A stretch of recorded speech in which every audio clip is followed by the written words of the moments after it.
ಸ್ವಾಮಿ ಏನೋ ಮಾಟ ಮಾಡಿಬಿಟ್ಟಿದ್ದಾರೆ, ಯಾರೋ ಏನೋ ಕೈ ಕೊಟ್ಬಿಟ್ಟಿದ್ದಾರೆ, ಕೆಡುಕು ಮಾಡಿದ್ದಾರೆ, ಮಾಡಿಸ್ಬಿಟ್ಟಿದ್ದಾರೆ. ಎಲ್ಲೋಗಿ ಏನ್ ಮಾಡಿಸ್ಕೊಂಡ್ಬಂದ್ರು ಅವತ್ತಿಂದ ಜೀವನ ಹಿಂಗಾಗ್ಬಿಟ್ಟಿದೆ. ಅವ್ರು ಕೆಲವೊಬ್ರು ನೇರವಾಗೇ ಹೇಳಿರ್ತಾರೆ, ನಿನ್ ಗತಿ ಹಿಂಗ್ ಮಾಡಿಸ್ತೀನಿ ಅಂತ ಹೇಳಿ. ಅದೇ ರೀತಿಲಿ ಆಗ್ಬಿಟ್ಟಿದೆ. ಈ ಚಂಡಿ ಪಾಠವನ್ನ ತಾವು ಮಾಡ್ಬಾರ್ದು. ಕಾಲಭೈರವನ ಪೂಜೆ ಮಾಡ್ಬಾರ್ದು. ನಿಮ್ಮ ಹತ್ರದ ದೇವಸ್ಥಾನ ದುರ್ಗಾ ಸಪ್ತಶತಿ ಪೂಜೆ ಅಂತಕ್ಕಂಥದ್ದು ಕೂಡ ಮಾಡ್ಬಾರ್ದು. ಆಂಜನೇಯ ಗುಡಿಯಿಂದ ತಂದಿರತಕ್ಕಂಥ ಸಿಂಧೂರವನ್ನ ಲೇಪಿಸಿ ಆ ಮನೆಯಲ್ಲಿ ಏನಾದ್ರು ದುಷ್ಟ ಬಾಧ ತೊಂದರೆಗಳಿದ್ರೆ ನಿವಾರಣೆ ಆಗುತ್ತೆ, ಹನುಮ ಕಾಪಾಡ್ತಾನೆ ಅಂತಕ್ಕಂಥ ಒಂದು ಅಭಯ ಸಿಗುತ್ತೆ. ಟಿವಿ ಕನ್ನಡ. ನಮಸ್ಕಾರ ವೀಕ್ಷಕರೇ, ನಾನು ನಿಮ್ಮ ಗಿರಿಧರ್ ಭಟ್. ಸ್ವಾಮಿ ಏನೋ ಮಾಟ ಮಾಡಿಬಿಟ್ಟಿದ್ದಾರೆ, ಯಾರೋ ಏನೋ ಕೈ ಕೊಟ್ಬಿಟ್ಟಿದ್ದಾರೆ, ಕೆಡುಕು ಮಾಡಿದ್ದಾರೆ, ಮಾಡಿಸ್ಬಿಟ್ಟಿದ್ದಾರೆ. ಸಹಜವಾದಂಥ ಮಾತುಗಳು ಸರ್ವೇ ಸಾಮಾನ್ಯವಾಗಿ ಕೇಳ್ತಾ ಇರ್ತೀವಿ. ಎಲ್ಲೋಗಿ ಏನು ಮಾಡಿಸ್ಕೊಂಬಂದ್ರು ಅವತ್ತಿಂದ ಜೀವನ ಹಿಂಗಾಗ್ಬಿಟ್ಟಿದೆ. ಅವ್ರು ಕೆಲವೊಬ್ರು ನೇರವಾಗೇ ಹೇಳಿರ್ತಾರೆ, ನಿನ್ನ ಗತಿ ಹಿಂಗೆ ಮಾಡಿಸ್ತೀನಿ ಅಂಥೇಳಿ. ಅದೇ ರೀತಿಯಲ್ಲಿ ಆಗ್ಬಿಟ್ಟಿದೆ. ಈ ರೀತಿಯಾದಂತಹ ಬಹು ಪ್ರಶ್ನೆಗಳನ್ನು ಇಟ್ಕೊಂಡು ಬಹಳಷ್ಟು ಜನ ಕೇಳ್ತಾ ಇರ್ತಾರೆ. ಮೊದಲನೇದಾಗಿ ಮಾಟ ಮಂತ್ರ ತಂತ್ರ ನಿಜಾನ ಸುಳ್ಳ ಅದು ಅವ್ರವ್ರು ಬಿಟ್ಟಿರ್ತಕ್ಕಂಥ ಭಾವನೆ. ನಂಬೋದು ನಂಬದೇ ಇರುವುದು ಅವ್ರವ್ರ ವಿಚಾರಕ್ಕೆ. ಕೆಲವೊಂದು ಕ್ಷುದ್ರ ತಂತ್ರಗಳ ಆಚರಣೆಗಳನ್ನು ಬೇಕಂತಲೇ ನಡೆಸಿ ಕೆಲವೊಂದು ವ್ಯಕ್ತಿಗಳಿಗೆ ಅನಾನುಕೂಲ ಮಾಡ್ತಕ್ಕಂಥ ದುರುದ್ದೇಶಪೂರ್ವಕವಾಗಿರ್ತಕ್ಕಂಥ ಕಾರ್ಯಗಳು, ತಂತ್ರಗಳು, ಇದನ್ನೇ ಮಾಂತ್ರಿಕ ಸ್ವರೂಪ ಅಂತ ಹೇಳ್ಬೋದಾಗಿದೆ. ಬಹಳಷ್ಟು ಇದರ ಒಂದು ವಿಚಾರವಾಗಿ ಕೆಲವೊಂದು ಸ್ಥಳಗಳೇ ಪ್ರಸಿದ್ಧಿಗೆ ಇರ್ತವೆ. ಇಂಥ ಸ್ಥಳ ಇದಕ್ಕೆ ಫೇಮಸ್ ಅಂಥೇಳಿ. ಇರಲಿ, ಅದು ಬೇರೆ ವಿಷಯ. ಮಾಂತ್ರಿಕವಾದಂಥ ಒಂದು ಸ್ವರೂಪ ಈ ಒಂದು ಮನಸ್ಥಿತಿ ಏನಕ್ಕೆ ಬರ್ಬೋದು? ಹೊಟ್ಟೆ ಕಿಚ್ಚು, ಈರ್ಷ್ಯೆ, ಬೆಳಿಬಾರ್ದು, ತುಳಿಬೇಕೆಂಬತಕ್ಕಂಥದ್ದು, ಅನುಮಾನದಿಂದ, ಅಥವಾ ಯಾವುದಾದ್ರೂ ಒಂದು ಸ್ವರೂಪವಾಗಿ ಹಾಳುಗೆಡಬೇಕೆಂಬತಕ್ಕಂಥ ದುರ್ಭಾವನೆಯಿಂದ. ಸದ್ಭಾವನೆಯಿಂದ ಮಾಡ್ತಕ್ಕಂಥದ್ದು ಪೂಜಾ ಪುನಸ್ಕಾರ, ದುರ್ಭಾವನೆಯಿಂದ ಮಾಡ್ತಕ್ಕಂಥದ್ದು ಮಾಟ ಮಂತ್ರ ತಂತ್ರ. ಉದಾಹರಣೆಗೆ ದೇವ್ರ ಮುಂದೆ ಹೋಗಿ ಕೂತ್ಕೊಂಡು ನನಗೆ ಒಳ್ಳೇದು ಮಾಡಪ್ಪ, ಒಳ್ಳೆಯದು ಆರೋಗ್ಯ ಕೊಡು ಅನ್ನೋದು ತನಗೋಸ್ಕರ ಚೆನ್ನಾಗಿ ಬೇಡ್ಕೊಂಡ್ರೆ ಅದು ಒಂದು ಸದ್ಭಾವನೆ ಪೂಜೆ ಅಂತ ಹೇಳ್ತೀವಿ. ಅದೇ ದೇವರ ಮುಂದೆ ಕೂತ್ಕೊಂಡು ಇನ್ನೊಬ್ಬರ ಮನೆ ಹಾಳು ಮಾಡುವಂಥ ಒಂದು ಪ್ರಾರ್ಥನೆ ಮಾಡಿದ್ರೆ ದುರ್ಭಾವನೆಯ ಪೂಜೆ ಅಂತ ಹೇಳ್ತೀವಿ ಅಷ್ಟೆ. ಇಲ್ಲಿ ಏನಾಗುತ್ತೆ, ಕೋರಿಕೆ ಮನುಷ್ಯ ಇಡ್ತಾನೆ, ಭಗವಂತ ಕೋರಿದ್ದನ್ನು ಅಸ್ತು ಮಾಡ್ತಾನೆ. ಮಾಡೋದು ಬಿಡೋದು ಅವನು ಬಿಟ್ಟಿದ್ದು, ಭಗವಂತನ ಬಿಟ್ಟಿದ್ದು. ಕೋರಿಕೆ ಇಡ್ತಾನಲ್ಲ ಮನುಷ್ಯನ ಒಂದು ಗುಣ ಸ್ವಚ್ಛವಾಗಿರಬೇಕು. ಕೆಟ್ಟದ್ದನ್ನೇ ಕೇಳುವಂಥ ಒಂದು ಮನಸ್ಥಿತಿಯಲ್ಲಿ ಹೋದಾಗ ಅದು ಒಂದು ರೀತಿಯಲ್ಲಿ ವಾಮದಂಥದ್ದು ಅಥವಾ ಎಡಚರದಂತಹ ಒಂದು ಪ್ರಕ್ರಿಯೆ ಅಂತ ಹೇಳ್ಬೋದು.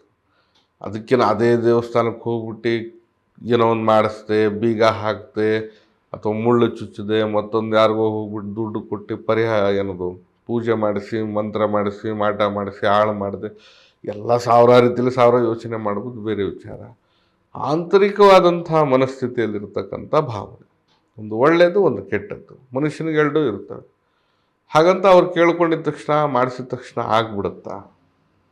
ನೋಡಿ, ನಮ್ಮಲ್ಲಿ ಯಾವುದೇ ರೀತಿಯಾದಂಥ ಒಂದು ಫಲಗಳು ಶುದ್ಧವಾಗಿದ್ದಾಗ, ನಮ್ಮಲ್ಲಿ ಧೈರ್ಯ ಚೆನ್ನಾಗಿದ್ದಾಗ, ಅಥವಾ ನಾವು ದೈವದ ಆರಾಧನೆ ಭಗವಂತನ ಒಂದು ಕೃಪೆಯಲ್ಲಿದ್ದಾಗ, ಗ್ರಹಗತಿಗಳ ಕಾಡಾಟಗಳು ಯಾವುದೇ ರೀತಿಯಲ್ಲಿ ನಮ್ಮ ಮೇಲೆ ಇಲ್ದಿದ್ದಾಗ, ಅಥವಾ ಒಳ್ಳೆಯ ರೀತಿಯಲ್ಲಿ ಸದ್ಭಾವನೆಯ ಕಾರ್ಯಗಳನ್ನು ಮಾಡ್ಕೊಂಡು ಹೋಗ್ತಾ ಇದ್ದಾಗ, ಯಾರು ಏನು ಮಾಡಿದ್ರು ಕೂಡ ಆಗದೇ ಇರೋದು, ಎಷ್ಟೇ ಮಾಡಿದ್ರು ಕೂಡ ಅಷ್ಟೇ. ಅದು ಅಂದರೆ ಒಳ್ಳೆಯ ರೀತಿಯಾದಂತಹ ಯೋಚನೆ ಜೀವನ ಇದಿಷ್ಟು ನಡೆದ್ರೆ ಖಂಡಿತ ಜೀವನ ಎಲ್ಲೋ ಹೋಗ್ಬಿಡುತ್ತೆ. ನಮ್ಮಲ್ಲಿ ಕೆಡುಕುಗಳನ್ನೇ ಇಟ್ಕೊಂಡು ಇನ್ನೊಂದನ್ನ ಕೆಡುಕನ್ನು ನಾವು ಆಸ್ಪದ ಮಾಡ್ಕೊಂಡಂಗೆ, ಅಂದರೆ ದುಶ್ಚಟಗಳು ಇರುತ್ತೆ, ರೋಗ ಬರದೇ ಇರುತ್ತೆ, ಸರ್ವೇ ಸಾಮಾನ್ಯವಾಗಿದೆ. ಆ ರೀತಿಯಾದಂಥ ಒಂದು ಆಲೋಚನೆಗಳು ಬಹಳ ಅವಶ್ಯಕತೆ ಇರ್ತದೆ. ಇನ್ನೂ ಕೆಲವೊಬ್ಬರು ಏನು ಮಾಡ್ತಾರಂದರೆ, ಕೆಲಸ ಮಾಡೋದಕ್ಕೆ ಬೇಜಾರು, ಅಥವಾ ಜೀವನ ಮಾಡೋದು ಏನೋ ಒಂದು ಕೆಲಸ ಮಾಡಬೇಕು, ಉದ್ಧಾರ ಆಗಬೇಕು ಅನ್ನೋವಂಥ ಮನಸ್ಥಿತಿಯಲ್ಲಿ ಇರೋದಿಲ್ಲ. ಮೈ ಕೈಯಲ್ಲಿ ಶಕ್ತಿ ಇರುತ್ತೆ, ಕೆಲಸ ಮಾಡೋ ಉದ್ದೇಶ ಇಲ್ಲದೆ ನನಗೇನೋ ಮಾಡಿಸ್ಬಿಟ್ಟಿದ್ದಾರೆ ಅಂತ ಸುಮ್ಮನೆ 2-3 ವರ್ಷ ಮನೆಯಲ್ಲೇ ಕೂತ್ಕೊಂಡ್ಬಿಡೋದು. ಏನಂದರೆ ಮಾಡಿಸ್ಬಿಟ್ಟಿದ್ದಾರೆ. ಹೋಗಕ್ಕೆ ಮನಸ್ಸೇ ಬರೋದಿಲ್ಲ, ಕೆಲಸ ಮಾಡೋಕ್ಕಾಗಲ್ಲ, ನನಗೆ ಯಾರೋ ಮಾಡಿಸ್ಬಿಟ್ಟಿದ್ದಾರೆ. ಈ ಮನುಷ್ಯ ಏನಿದಾರಂತ ಮಾಡಿಸ್ಬೇಕಾಗಿತ್ತು ಅವರು, ಅದನ್ನು ಯೋಚನೆ ಮಾಡ್ಬೋದು. ಇವನೇನೋ ಉಪ್ಪರಿಗೆಲ್ಲ ಕುಂತು ಏನೋ ಬೆಳೀತಾ ಇದ್ದಾನೆ, ಮೆರಿತಾ ಇದ್ದಾನೆ, ಅಟ್ಟಹಾಸದಲ್ಲಿ ನಡೀತಾ ಇದ್ದಾನೆ ಅಂದರೆ ಉದಾಹರಣೆಗೆ ಮಾಡಿಸಿದ್ರು ಏನೋ ಒಂದು ಹೇಳ್ಬೋದು, ಅರ್ಥ ಇದೆ. ಮೊದಲಿನಿಂದನೂ ಹಾಗೇ ಇದ್ದಾನೆ, ಈಗಲೂ ಹಾಗೇ ಇದ್ದಾನೆ, ಅದಕ್ಕೊಂದು ನೆಪ ಮಾಟ ಮಂತ್ರ ತಂತ್ರ ಅಂತೇಳಿ ಇಷ್ಟೇ. ಹೀಗೆ ಅವ್ರಿಗವರೇ ಆಲೋಚನೆಯಲ್ಲಿ ಅವರವರೇ ಮಾನಸಿಕವಾದಂಥ ವೇದನೆಯಲ್ಲಿ ಸ್ಥಿತಿಗತಿಗಳಲ್ಲಿ ಯಾರೋ ಮಾಡಿಸಿದ್ದಾರೆ ಅಂತಕ್ಕಂಥ ಒಂದು ಭಾವನೆಯೆಲ್ಲ ಕೂತ್ಕೊಂಡ್ಬಿಡ್ತಾರೆ ವ್ಯಕ್ತಿಗಳು. ಇದು ಹೆಚ್ಚಿನದಾಗಿ ನಡೆಯೋದು ಜಾಸ್ತಿ. ನಿಜವಾಗಿ ಮಾಡಿಸೋದು ಬಹಳ ಕಡಿಮೆನೆ. ಇಂಥ ಮನಸ್ಥಿತಿ ಇದೆಯಲ್ಲ, ಇದೇ ಜಾಸ್ತಿ ಆಗಿರುತ್ತೆ. ಅಥವಾ ಯಾರ್ದೋ ಒಂದು ಹೆಸರು ಇಟ್ಕೊಂಡು ಇವರು ನನಗೆ ಮಾಡಿಸಿದ್ದಾರೆ ಅಂತಕ್ಕಂತಹ ಮನೋಭಾವನೆಯಲ್ಲಿರೋದು. ನಿಮ್ಮ ಮೇಲೆ ಮಾಡಿಸೋದಕ್ಕೆ ಅವ್ರು ದುಡ್ಡು ಖರ್ಚು ಮಾಡಿ ಎಲ್ಲೆಲ್ಲೋ ಹೋಗಿ ಮಾಡಿಸೋ ಅವಶ್ಯಕತೆ ಆದರೆ ಏನಿರುತ್ತೆ ಅವರಿಗೆ.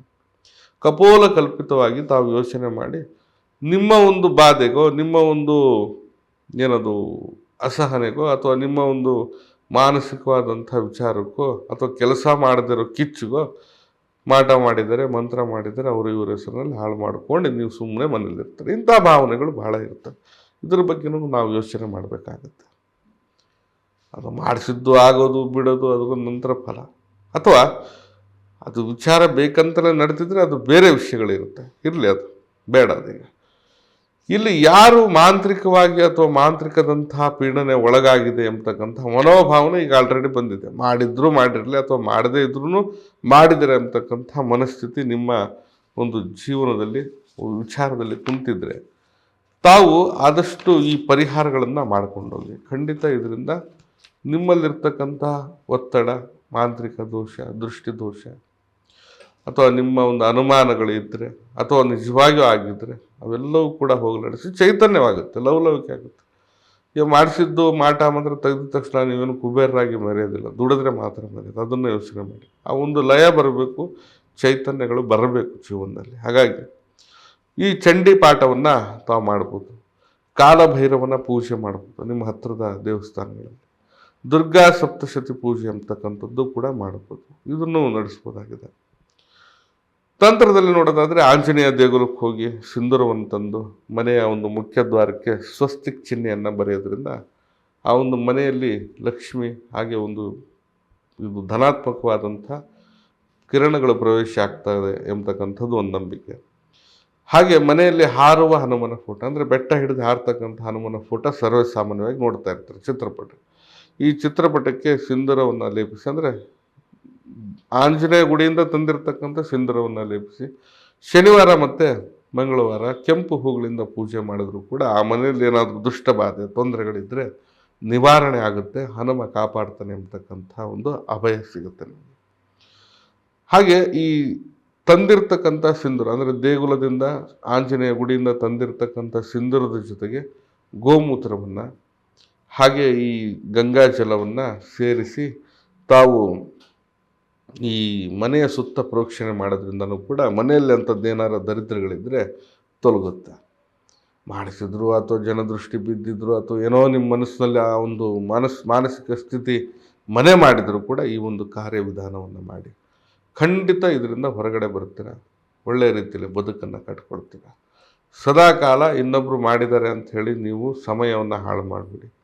ಜೀವನದ ದಾರಿ ಬಹಳ ಅದ್ಭುತವಾಗಿದೆ. ಆ ಜೀವನದ ಪಯಣದಲ್ಲಿ ಸುಖ, ಸಂತೋಷ, ಎಲ್ಲ ರೀತಿಯಾದಂಥ ಒಂದು ವಿಚಾರಗಳನ್ನು ತಿಳ್ಕೋಬೇಕು. ದುಃಖನೂ ನೋಡಬೇಕು, ಕಷ್ಟನೂ ಪಡಬೇಕು, ಸುಖನೂ ನೋಡಬೇಕಾಗುತ್ತೆ. ಸುಮ್ಮನೆ ಬರೀ ಸಂತೋಷವಾಗಿ ನಗುತ್ತಾ ಇದ್ದರೆ ಅದಕ್ಕೊಂದು ಅರ್ಥ ಇರೋದಿಲ್ಲ. ಎಲ್ಲ ಥರದರಾದಂಥ ವಿಚಾರಗಳಲ್ಲಿ ಧುಮುಕಿ ಹೊರಗಡೆ ಬಂದು ಬದುಕನ್ನು ಕಟ್ಕೊಳ್ಳಿ. ಒಂದು ಒಳ್ಳೆಯ ಚಿಂತನೆಗಳಲ್ಲಿ ಪಾಲ್ಗೊಳ್ಳಿ, ಎಲ್ಲ ಸರಿ ಹೋಗುತ್ತೆ. ಸ್ವಲ್ಪ ದಿನ ಅಭ್ಯಾಸ ಆದರೆ ನಿಮಗೂ ಕೂಡ ಜೀವನದ ಬಗ್ಗೆ ಒಂದು ಆಶಾಭಾವನೆ ಮೂಡುತ್ತೆ. ಸುಮ್ಮನೆ ಎಲ್ಲೋ ಒಂದು ಮೂಲೆಗೂ ಕೂತ್ಕೊಂಡು ಮಾಡಿದ್ದಾರೆ ಅಂಥೇಳಿ ಬದುಕನ್ನು ಹಾಳು ಮಾಡ್ಕೋಬೇಡಿ. ಆದಷ್ಟು ಅದರ ಬಗ್ಗೆ ತಾವು ಒಲವನ್ನು ಕೊಡಿ. ಎಲ್ಲರಿಗೂ ಶುಭವಾಗಲಿ. ನಾನು ನಿಮ್ಮ ಗಿರಿಧರ್ ಭಟ್. ನಮ್ಮ ಕಚೇರಿ ಜ್ಞಾನಭಾರತಿ ಯೂನಿವರ್ಸಿಟಿ ಕ್ವಾರ್ಟರ್ ಸರ್ಕಲ್ ಬೆಂಗಳೂರಲ್ಲಿದೆ. ಬರೋರು ಮೊದಲೇ ಸಮಯವನ್ನು ನಿಗದಿಪಡಿಸ್ಕೊಂಡು ಬನ್ನಿ. ಬರಲಿಕ್ಕೆ ಸಾಧ್ಯ ಆಗದೇ ಇದ್ದರೆ ಈ ಕೆಳಗಡೆ ಕಾಣ್ತಾ ಇರ್ತಕ್ಕಂಥ ನಂಬರಿಗೆ ಕರೆ ಮಾಡಿ ಮುಕ್ತವಾಗಿ ಸಮಾಲೋಚನೆ ಕೂಡ ಮಾಡ್ಬೋದು.